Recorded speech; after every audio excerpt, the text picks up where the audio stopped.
अस्सलाम वालेकुम फ्रेंड, मेरा नाम है उसामा सगीर। तो आज की इस वीडियो में मैं आपको बताऊंगा कि आप किस तरह से एक गूगल शीट बनाकर प्रॉफिटेबल शीट बना सकते हैं।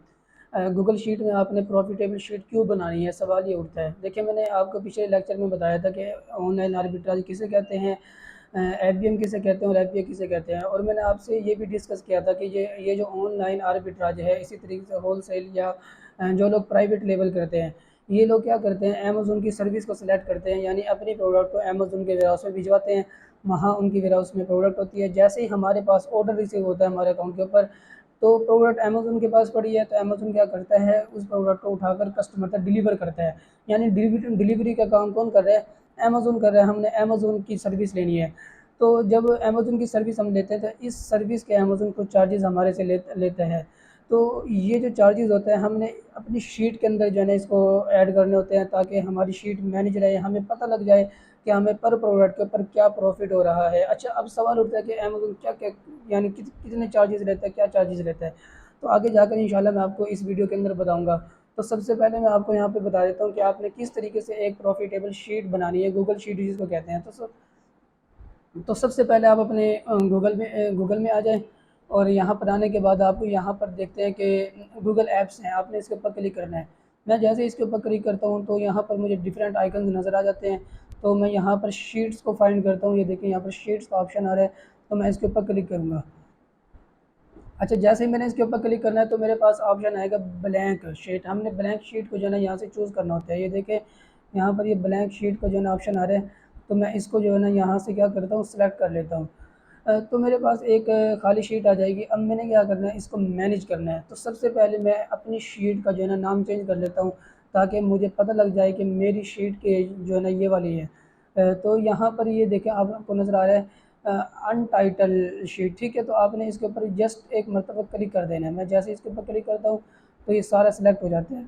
तो मैं यहाँ पर लिखता हूँ ऑनलाइन आर्बिट्राज प्रोडक्ट्स। ठीक है, तो यहाँ पर जो है ना मैंने सबसे पहले अपनी शीट का जो है ना नेम चेंज कर लिया है। अच्छा, अब दूसरे नंबर पर यहाँ पर आपको जो है ना रोज़ नज़र आ रही है, ABCDEFGHIJKLMN। तो इस तरह की आपको रोज़ नज़र आ रही है। हमने इनको मेंटेन करना है। अब मेंटेन किस तरह करना है, तो ये पहली जो यानी पहला जो ब्लॉक है ए का, तो यहाँ पर हम जो है ना ऐड करेंगे अमेज़न लिंक। अब मैं आपको साथ साथ ये बताता जाऊँ कि ये हम क्यों ऐड कर रहे हैं। देखो, ये जो पहला जो ब्लॉक है, इसके अंदर मैंने लिखा है अमेज़न लिंक। जब हम अमेज़न पर जाएंगे ना, अमेज़न पर जाकर जब कोई प्रोडक्ट हम सेलेक्ट करेंगे, यानी हमारे क्राइटेरिया के मुताबिक तो एक प्रोडक्ट हंट हो गई है और हमने देख लिया भाई हाँ ये प्रोडक्ट परफेक्ट है मेरे लिए, तो हम उसका लिंक, अब उस प्रोडक्ट को कहीं सेव भी तो करना है ना। तो हम क्या करेंगे, उस प्रोडक्ट का लिंक कॉपी करेंगे और अपनी यहाँ पर शीट में आकर उसको पेस्ट कर देंगे। तो यहाँ पर मैं अमेज़न का लिंक मैंने यहाँ पर लिखा हुआ है, तो यहाँ पर जो है ना मैं क्या करूँगा, आकर उस प्रोडक्ट का लिंक ऐड कर दूँगा। ठीक है, तो इसी तरीके से जहाँ से वो प्रोडक्ट मुझे सस्ती मिल रही है, जिस सप्लायर से, वॉलमार्ट से, इनमें से जहाँ से भी मुझे वो प्रोडक्ट सस्ती मिलती है, तो उसको भी मैंने सेव करना है अपने पास। तो मैं क्या करूँगा, उस प्रोडक्ट का, उस सप्लायर का लिंक जो है ना प्रोडक्ट से मैं उसको कॉपी करूँगा और यहाँ पर मैं उसको पेस्ट कर दूँगा। तो मैं यहाँ पर लिख देता हूँ सप्लायर लिंक। ठीक है, तो अमेज़न लिंक में जो है ना अमेज़न की प्रोडक्ट का लिंक आएगा, और जो सप्लायर लिंक है इसमें जो है ना सप्लायर की प्रोडक्ट का लिंक आ जाएगा। ठीक है, इसी तरीके से नेक्स्ट हम आ जाते हैं, यहाँ पर हम लिखते हैं सेल प्राइस, यानी कितने की हमने सेल करनी है। तो हम यहाँ लिख देंगे सेल प्राइस। नेक्स्ट हम यहाँ पर ऐड करेंगे कॉस्ट, यानी हमें प्रोडक्ट पीछे से कितने की पड़ी है, तो यहाँ पर जो है ना हम यहाँ पर ऐड कर देंगे। ठीक है, उसके ऊपर टैक्स कितना लगा है, तो हम यहाँ पर टैक्स जो है ना यहाँ पर लिखेंगे। उसके बाद मैंने आपको बताया था कि अमेज़न जो है ना कुछ चार्जेस लेता है, अमेज़न की फ़ीसेस होती हैं। तो अमेज़न जो है ना 3 तरह की फ़ीसेस हमारे से लेता है। तो पहली होती है अमेज़न रेफरल फ़ीस। ये क्या होता है, ये मैं अमेज़न का प्लेटफॉर्म इस्तेमाल कर रहा हूँ, अमेज़न का सेलर अकाउंट यूज़ कर रहा हूँ, अमेज़न के ऊपर अमेज़न को इस्तेमाल कर रहा हूँ। तो अमेज़न जो है क्या करता है, रेफरल फ़ीस हमारे से 15% चार्ज, ये कैटेगरी वाइज चार्ज करता है। यानी मैंने क्या किया, मेरी एक प्रोडक्ट अमेज़न के ऊपर सेल हुई ना, तो जो सेल हुई है ना, उस सेल के ऊपर अमेज़न मेरे से क्या करेगा, चार्ज करेगा मुझे। कितना चार्ज करता है? 15%। ये मैं आपको बता रहा हूँ 15%। ये कैटेगरी वाइज चार्ज करता है। किसी कैटेगरी के ऊपर अमेजोन 8% लेता है, किसी के ऊपर 12% लेता है, और किसी पर अमेजोन 15% ले रहा होता है। मोस्टली अमेजोन 15% ले रहा होता है, तो हम अपनी शीट के अंदर 15% को ही कंसिडर करते हैं, ठीक है। अच्छा, फ़र्ज़ कर लो मेरी एक दिन में $100 की सेल होती है ना, तो 15% कौन लेगा? अमेज़न लेगा। तो ये वो चीज़ है, यानी सेल के ऊपर आपकी जो है ना अमेज़न क्या कर रहा है, चार्ज ले रहा है आपसे। तो इसको कहते हैं referral fees, Amazon referral fees. तो मैं यहाँ पर लिख देता हूँ अमेज़न रेफरल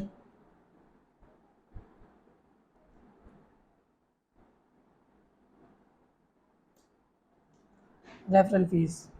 अच्छा, उसके बाद नेक्स्ट आ जाता है FBA कॉस्ट। ये क्या चीज़ है? Fulfil bye Amazon cost. इसको कहते हैं डिलीवरी कॉस्ट, यानी अमेज़न मेरी प्रोडक्ट को कस्टमर तक डिलीवर कर रहा है, तो ये जो है ना वो कॉस्ट होती है, ठीक है। अब नेक्स्ट आ जाती है स्टोरेज कॉस्ट। स्टोरेज कॉस्ट ये क्या है? हमारी प्रोडक्ट अमेज़न के वेयर हाउस में पड़ी है, उसका वेयर हाउस हम यूज़ कर रहे हैं, तो ये जो है ना क्या नाम है, स्टोरेज कॉस्ट होती है। तो उसका हम वेयर हाउस से इस्तेमाल करेंगे तो ज़ाहिर सी बात है वो ये चार्जेस लेगा हमारे से, ठीक है। अच्छा, उसके बाद ये जो हमारी इतनी सारी यानी कॉस्टें लग चुकी हैं, इनको हमने टोटल। अच्छा, यहाँ पर एक और चीज़ भी आती है, यहाँ पर आता है प्रेप कॉस्ट। हम यहाँ पर लिख देते हैं प्रेप कॉस्ट। ये प्रेप क्या चीज़ है, इसको समझिए। प्रेप किसे कहते हैं? प्रेपिंग। देखिए, मैंने वालमार्ट से कोई प्रोडक्ट ऑर्डर की, ईबे से ऑर्डर की, और मैं उसको सेल कर रहा हूँ अमेज़न के ऊपर। अब मुझे कस्टमर अमेज़न के प्लेटफॉर्म पर आकर मुझे ऑर्डर करता है, मैं कहाँ से उसको खरीद कर दे रहा हूँ? वालमार्ट से। अगर मैंने डिलीवरी वालमार्ट से प्रोडक्ट लेकर जो है ना कस्टमर को कर दी, तो वालमार्ट से जब मैं खरीदता हूँ ना, तो वालमार्ट के ऊपर जो है ना वालमार्ट का लोगो लगा होता है। ईबे से खरीदूंगा तो ईबे का लोगो लगाएगा, टारगेट से खरीदूंगा तो टारगेट का लोगो उसके ऊपर लगा होता है। अगर मैंने वही पैकिंग के साथ जो है ना कस्टमर तक डिलीवर कर दिया, तो कस्टमर मेरे से नाराज़ हो जाएगा, और दूसरी बात वो अमेज़न से कंप्लेन करेगा, फिर मेरा अकाउंट रिस्क पर जा सकता है। तो इस चीज़ से मैंने अवॉइड करना है। अब अवॉइड मैं किस तरह करूँगा?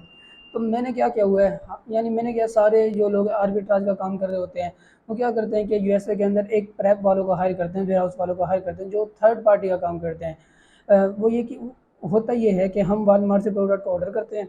ऑर्डर करने के बाद वो प्रोडक्ट जो है ना हमारे वेयर हाउस में आएंगी, ठीक है। वेयर हाउस में आने के बाद वो क्या करते हैं, जो वहाँ के बंदे होते हैं वेयर हाउस वाले, वो उस प्रोडक्ट की लेबलिंग करते हैं, न्यू बॉक्स लेते हैं। मैं आपको यहाँ पर दिखा देता हूँ, जैसे गूगल पर आते हैं ना, तो मैं यहाँ पर आपको दिखाता हूँ। ये डिलीवरी बॉक्स आ गया, देखें। ये बिल्कुल जो है ना प्लान होता है। ये देखें, ये एक बॉक्स मैं आपको दिखा देता हूँ, ये वाला बॉक्स, ठीक है। ये बिल्कुल प्लान है। तो इस तरह का वो एक बॉक्स सेलेक्ट करते हैं, प्रोडक्ट को उसमें डालते हैं, उसके ऊपर लेबल लगाकर जो है अमेज़न के वेयरहाउस में भिजवा देते हैं। जैसे ही अमेज़न कस्टमर तक डिलीवर करता है, तो वो यही समझता है कि ये प्रोडक्ट अमेज़न से मुझे रिसीव हुई है, ठीक है। तो ये चीज़ होती है कि जिसकी वजह से हम जो है ना वेयर हाउस यानी प्रेप वालों को क्या करते हैं, हायर कर रहे होते हैं। तो अब प्रेप वाले जो है ना हमारे से जो है ना इसके $1 या 1.10 या $20 जो है ना चार्जेस लेता है, क्योंकि उसको न्यू बॉक्स लगाना पड़ता है, उसकी मेहनत भी होती है, तो इतना तो वो चार्ज लाजमी करते हैं, ठीक है। तो इसको कहते हैं प्रेप कॉस्ट। यानी मैं किसी सप्लायर से प्रोडक्ट को बाय करूँगा, उसका लोगो साथ आ रहा होगा, तो उसका लोगो ख़त्म करने के लिए मैं क्या करूँगा, न्यू बॉक्स लूँगा, उसके अंदर प्रोडक्ट डालूँगा, फिर अमेज़न के वेयर हाउस में उसको सेंड कर दूँगा। ओके, आपको ये बात समझ आ गई होगी। अच्छा, प्रेप कॉस्ट हो गई है। अब उसके बाद आ जाती है टोटल कॉस्ट। ये तो यहाँ पर हम लिख देते हैं टोटल कॉस्ट, ठीक है। टोटल कॉस्ट में हमारी कौन कौन सी कॉस्ट आ जाती है? ये प्रोडक्ट की कॉस्ट है, जो हमने खरीदारी की है, वो हो गई है। उसके ऊपर जो टैक्स लगा है, ये, ठीक है। ये दो चीज़ हो गई है। और तीसरा जो प्रेप कॉस्ट होती है, यानी प्रेप वाले को हम क्या कर रहे हैं, पे कर रहे हैं, अपनी जेब से दे रहे हैं, तो इसको कहते हैं टोटल कॉस्ट। हमारी 3 है। इसी तरीके से आगे आ जाती है टोटल FBA कॉस्ट। ये क्या चीज़ है? ये भी यही चीज़ है, यानी अमेज़न रेफरल फ़ीस हो गई है। यानी ये यहाँ पर जो 3 फ़ीसेज़ लिखी हुई हैं, अमेज़न रेफरल फ़ीस, इसी तरीके से FBA कॉस्ट हो गई है, और तीसरे नंबर पर हो गई है स्टोरेज कॉस्ट, ठीक है। ये 3 कॉस्ट जो है ना ये टोटल FBA कॉस्ट कहलाती है। उसके बाद हमारा जो है ना प्रॉफ़िट का जो है ना सिलसिला आता है, तो हम यहाँ पे लिखते हैं प्रॉफ़िट। उसके बाद हम यहाँ पर लिखेंगे ROI। अच्छा, ये आरओआई क्या होती है? रिटर्न ऑन इन्वेस्टमेंट इसको कहते हैं। आरओआई कहते हैं कि मैंने 100 रुपये की इन्वेस्टमेंट की है, उसके ऊपर मुझे 20 रुपये का प्रॉफिट हुआ है, तो जो मेरा 20 रुपये का प्रॉफिट होगा ना, वो मेरे 20% आरओआई खिलाएगी। मेरा 25 रुपये का प्रॉफिट होगा तो मेरा 25% आरओआई खिलाएगी। इसी तरीके से 40 रुपये का प्रॉफिट होगा तो 40% मेरा क्या खिलाएगी? आरओआई खिलाएगी। ठीक है, जितना प्रॉफिट उतना, इसको कहते हैं रिटर्न ऑन इन्वेस्टमेंट, यानी जितनी मैंने इन्वेस्टमेंट की है उसके ऊपर जो रिटर्न आया है वो मेरा क्या कहलाएगा? वो मेरी आरओआई कहलाएगी। अच्छा, तो ये तो यहाँ पर मैंने आपको स्टेप बाय स्टेप बता दिया है कि ये इनका क्या काम है। अब मैंने जो है ना शीट को कुछ बातें बतानी है भाई, मेंटेन करना है शीट को। अब इस शीट को हम मेंटेन किस तरह से कर सकते हैं? ये थोड़ा सा माउस की सेंसिटिविटी जो है ना अजीब हो रही है। अच्छा, अब सबसे पहले जो है ना मैं यहाँ से इन सब को कर लूँगा, यहाँ से सिलेक्ट। अभी मैं आपको बताता हूँ कि आपने किस तरीके से जो है ना अपनी शीट को मैनेज करना है। यहाँ से जो है ना मैं इसको कोई फॉर्म दे देता हूँ कलर, यहाँ से लाइक मैं इसको, ठीक है, उसके बाद मैं यहाँ से इसको बोल्ड कर देता हूँ और यहाँ से मैं जो है ना इसको कर देता हूँ सेंटर अलाइन। ठीक है, तो ये मेरी हो गई सेंटर अलाइन। यहाँ तक तो मेरी सारी चीज़ें समझ आ गई। अब जो है ना मैंने इसके अंदर कुछ फार्मूलाज लगाने हैं। फार्मूलाज क्या होते हैं? फार्मूलाज होते हैं मेरी शीट को मेंटेन करने में हेल्प करते हैं। मैं अब हर दफ़ा तो ये नहीं होगा कि मैं हर यानी जाकर जो है ना एक एक जो है ना वैल्यू मैं अपनी शीट के अंदर ऐड करूँ, तो जो मैं क्या नाम है यहाँ पर फार्मूलाज लगाऊंगा ना, वो मुझे हेल्प करेंगे मेरी शीट को मेंटेन करने में। तो सबसे पहले मैं शीट को बता देता हूँ भाई, अमेज़न जो है ना मेरे से जो है ना कॉस्ट के सॉरी सेल के ऊपर जो है ना 15% मेरे से चार्ज करते हैं। तो मैं यहाँ पर आऊँगा, मैं जो है ना शीट को यहाँ पर बता देता हूँ। भाई फार्मूला लगा रहा हूँ मैं। फार्मूला किस तरह लगाना है? इज़ इक्वल टू, सबसे पहले आपने यहाँ पर इज़ इक्वल टू का जो है ना एंटर करना है। इज़ इक्वल टू, यहाँ पर मैंने इज़ इक्वल टू एंटर कर दिया। उसके बाद सेल, क्योंकि अमेज़न सेल के ऊपर जो है ना चार्ज कर रहे हैं ना, तो मैं यहाँ पर लिख देता हूँ सेल के ऊपर मैंने क्लिक कर दिया। ठीक है, तो जैसे मैंने सेल के ऊपर क्लिक किया तो यहाँ पर देखो उसने ऑटोमेटिक यहाँ से फार्मूला उठा लिया है। अब मैंने शीट को बताना है कि भाई अमेज़न मेरे से 15% चार्ज करता है, तो मैं यहाँ पर कर देता हूँ multiply by 15%, sorry, is equal to sale price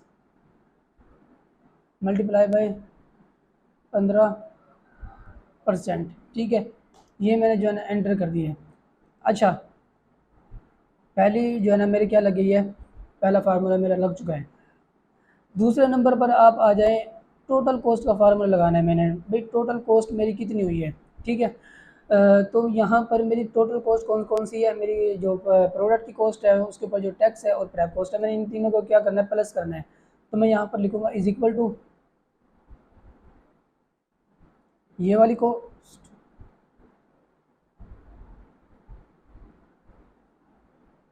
ये वाली कॉस्ट हो गई है।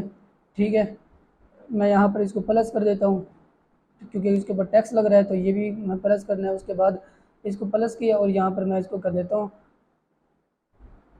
Prep cost. ठीक है, ये 3 फीसें जो है ना मेरी लग रही हैं, मेरी जेब से जा रही हैं, तो मैं इसको यहाँ से कर देता हूँ एंटर। टोटल एफ कॉस्ट ये क्या है? ये भी यही है। ये देखें, Amazon referral fees, F cost और स्टोरेज फीस, 3 कॉस्ट जो है ना आपकी मिलाकर टोटल एफ कॉस्ट बनती है। तो मैं यहाँ पर भी इसका फार्मूला लगा देता हूँ is equal to Amazon referral fees. ठीक है, और यहाँ से जो है ना मैंने इसको प्लस किया एफ कॉस्ट और यहाँ से मैंने इसको प्लस किया स्टोरेज कॉस्ट। यहाँ पर मैं इसको जो है ना एंटर कर देता हूँ। ठीक है, तो ये मेरा टोटल एफ कॉस्ट मेरी यहाँ पर आ गई है। अब मैंने प्रॉफिट निकालना है। देखिए प्रॉफिट का फार्मूला आसान है, बहुत इजी है, इसको माइंड में बिठा लें एक मरतबा। जो चीज़ आप सेल की है, जो चीज़ भी आपने सेल किया है, उस प्रोडक्ट के ऊपर जो खर्च आया है, यानी क्या नाम है, जो उसके ऊपर फीस लगी है, टैक्स लगाया है, हर चीज़ को माइनस करने के बाद जो मुझे ऊपर जो बचता है ना, वो मेरा क्या कहलाता है? मेरा प्रॉफिट कहलाता है। ठीक है, तो यहाँ पर अब मैं क्या करूँगा? प्रॉफिट का फार्मूला लगाऊंगा। प्रॉफिट का फार्मूला क्या है? इज इक्वल टू, मैंने कितने की सेल की है, मैं यहाँ लिख देता हूँ सेल प्राइस के नीचे मैं क्लिक कर दूँ सेल प्राइस। अच्छा, उसको मैं माइनस कर दूंगा क्योंकि अब मेरा कौन कौन सा मेरे जो है ना यहाँ पर एक्सपेंसेस हैं, मेरे यहाँ टोटल कॉस्ट मेरी एक्सपेंसिव हुई है, और इसको मैं माइनस कर दूंगा क्योंकि मेरी इसके ऊपर फीसेस भी लगी है अमेज़न की। तो मैं इसको भी यहाँ से क्या कर दूँगा, माइनस कर दूँगा, तो मेरा क्या बनेगा, मेरा प्रॉफिट निकल जाएगा। ठीक है जी, मैं अपने जो है ना क्या नाम है शीट बना रहा हूँ। अच्छा, उसके बाद ROI का फार्मूला आ गया। ROI का जो फार्मूला है, रिटर्न ऑन इन्वेस्टमेंट, इसका है इज इक्वल टू प्रॉफिट, इसको डिवाइड कर देंगे टोटल कॉस्ट के ऊपर। ठीक है, तो ये हमारा जो है ना ROI का फार्मूला। अब ये देखो, ये जो है ना मैं इसके ऊपर लेकर आता हूँ ना, तो ये एरो का ऑप्शन ले रहा है, एरर का। तो ये एरर नहीं है, ये आपका फार्मूला लग चुका है। इस चीज़ से आपने घबराना नहीं है कि ये तो मेरे से गलत हो गया है, तो ऐसा नहीं है। तो आपने जो है ना यहाँ पर क्या करना है, यहाँ पर आपने जो है ना ROI को जो है ना गलत नहीं समझना, ये आपका बिल्कुल सही फार्मूला लगा हुआ है। अब उसके बाद आपने क्या करना है, यहाँ पर सेल प्राइस के ऊपर क्लिक करना है, 0। यहाँ पर कॉस्ट, इसके नीचे भी 0 और टैक्स है, इसमें भी 0, FBA कॉस्ट है, इसमें भी 0। जहाँ जहाँ पर 0 नहीं है वहाँ पर 0 ऐड कर दो। जहाँ पर 0 लग चुके हैं उनको आपने छेड़ना नहीं है, वहाँ पर आपका फार्मूलाज लगे हुए हैं। अगर आपने उनको छेड़ दिया तो फिर ये आपके लिए मसला बन जाएगा, आपका फार्मूलाज ख़त्म हो जाएंगे। ठीक है, अब मैं क्या करूँगा, इन सब को यहाँ से सिलेक्ट कर लेता हूँ। ये देखिए, मैंने इन सबको सिलेक्ट कर लिया। यहाँ से सिलेक्ट करने के बाद मैं यहाँ पर आऊँगा, ये डॉलर का ऑप्शन आ रहा है, ये देखिए, ये डॉलर करेंसी, मैंने इनको डॉलर में कन्वर्ट कर देना है। अच्छा, उसके बाद मैं आऊँगा यहाँ पर सेंटर अलाइन, और यहाँ से मैं जो है ना इसको सेंटर अलाइन कर देता हूँ। ठीक है, तो ये मेरी जो है ना शीट बन गई है, और यहाँ से मैं इसको ड्रैग करके नीचे ले आऊँगा। ये देखिए, आप इसको जितनी मर्ज़ी जो है ना ड्रैग कर लें। अब मैं थोड़ा सा टेस्ट करके देखता हूँ इसको, भाई आया मेरी जो है ना ये शीट सही बनी हुई है या नहीं बनी है। फ़र्ज़ कर लो सेल प्राइस में आ जाता हूँ मैं, मेरी एक दिन की जो सेल हुई है ना वो हुई है मेरी $50 की। ठीक है। अच्छा, मेरी कॉस्ट थी उसके ऊपर $17, मैं कॉस्ट लगा देता हूँ भाई, मुझे $17 की पड़ी थी। उसके ऊपर मैं इसको बता देता हूँ भाई $3 का मेरा टैक्स लगा था। तो अब देखो, ये शीट मुझे इसने ऑटोमेटिक बता दिया कि अमेज़न की जो रेफरल फीस है ना वो कितनी है, $7.50 अमेज़न ले रहे हैं। ठीक है, ये शीट मुझे बता रहे हैं। अच्छा, FBA कॉस्ट कहाँ से देखनी है वो भी मैं आपको बता दूंगा। अभी तो मैं यहाँ पे जस्ट अपनी तरफ से डाल रहा हूँ, $3 में FBA कॉस्ट लगा देता हूँ। स्टोरेज फीस आपकी वैसे माइनर से होती है, तो मैं लगा देता हूँ 0.10। अच्छा, प्रेप कॉस्ट होती है $1.20, मैंने इसको लगा दिए हैं। तो यहाँ पर ये देखें, टोटल कॉस्ट जो है ना मेरी पड़ी है, यानी जो मेरी यानी कॉस्ट पड़ी है प्रोडक्ट, और उसके ऊपर जो टैक्स लगा है और प्रेप के साथ जो मेरा टोटल कॉस्ट लगी है एक प्रोडक्ट के ऊपर, वो लगी है $21.20। ठीक है, और अमेज़ोन के पास जो फीसिस गई है वो कितनी गई है, $10.60 जो है ना अमेज़ोन के पास फीस गई है। और मुझे जो उसके ऊपर प्रॉफिट आया ना वो कितना आया है, $18.20। ROI कितनी आई है, ROI 0.86 दिखा रहा है। आप इसके ऊपर क्लिक करके यहाँ पर मैं इसको जो है ना परसेंटेज पर क्लिक करूँगा तो ये मुझे बता रहा है कि 85% मेरी क्या आ रही है, ROI आ रही है। तो इस तरीके से जो है ना आपने एक शीट को जो है ना मैनेज करना है, शीट को आपने बनाना है। अभी ये मैंने एक शीट बनाना सिखाई है, इंशाल्लाह नेक्स्ट लेक्चर में मैं आपको बताऊंगा कि किस तरीके से आप दूसरी शीट बनाएंगे, वो भी बहुत इंपॉर्टेंट शीट होती है। ठीक है, अच्छा, ये शीट इतनी इम्पोर्टेंट की है, इसके दो फ़ायदे हैं। पहली बात ये है कि मैंने आपको बताया कि जब हम कोई प्रोडक्ट को हंट करते हैं तो यहाँ पर हम जो है ना ला कर रख देते हैं, उसका सप्लायर का लिंक हो गया, अमेज़न का लिंक हो गया। इसी तरीके से मैं इसमें देखता हूँ कि मुझे प्रॉफिट कितना निकल रहा है, ROI कितनी निकल रही है, ये मेरी जो है ना या मैं यहाँ पर स्टॉक जमा कर रहा हूँ अपना। अब दूसरी बात, इसका सबसे बड़ा फ़ायदा ये होता है कि अगर आपको कोई क्लाइंट आपसे कहता है कि जी आप अपना काम दिखाएँ, तो आप अपनी शीट उसके सामने पेश कर दें कि भाई जो है ना ये मेरी प्रोडक्ट हंटिंग मैंने की है, ये प्रोडक्ट मेरी निकली है, आप इसके ऊपर मेरी ROI देख सकते हैं, प्रॉफिट देख सकते हैं। ठीक है, तो इस तरीके से जो है ना आप अपनी अपनी जो है ना यानी काम को रिप्रेजेंट कर सकते हैं क्लाइंट के सामने। ठीक है, इसका ये फ़ायदा है। तो उम्मीद है कि आपको ये जो है ना वीडियो पसंद आई होगी, ये वीडियो आपको अच्छी लगी होगी। अगर आपको कोई भी यानी पॉइंट समझ नहीं आया तो प्लीज़ कमेंट के अंदर जो है ना लाजमी बताइएगा मुझे, ताकि मैं नेक्स्ट वीडियो के अंदर उसको जो है ना थोड़ा सा एक्सप्लेन कर दूँ आपको, ताकि आपका कोई जो है ना यानी पॉइंट रह ना जाए। इंशाल्लाह हम इसको स्टेप बाय स्टेप लेकर चलेंगे। अगर आपको मेरी ये वीडियो पसंद आई है तो इसको लाइक कीजिए, शेयर कीजिए, सब्सक्राइब कीजिए और बेल आइकन पर क्लिक, आने वाली मेरी हर वीडियो की नोटिफिकेशन आपको मिलता रहे। जज़ाकल्लाह।